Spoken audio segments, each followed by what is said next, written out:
Investing as a beginner can be very intimidating. This is a step-by-step guide. Set clear financial goals. While setting these financial goals, you need to determine what are the objectives of such financial investment. While determining such goals, you need to keep a space for some emergency funds that are unexpected. Pay off high interest debts because the high interest can sometimes exceed the returns that you are receiving from your investments. Learn the basics of investment options and understand the risks and rewards attached to these investment options. Start small and invest regularly. You need not invest a heavy amount.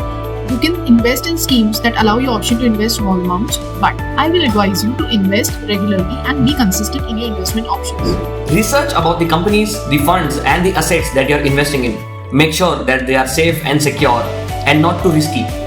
Always stay updated with the latest financial news and market updates. Also, we need to be patient for getting good results. The last and the most important point being you need to know that you cannot do everything by yourself. Investment needs guidance, so seeking financial advice from an expert is a must. Share the video with your friends who want to start investing, and don't forget to follow us, and I'll see you soon.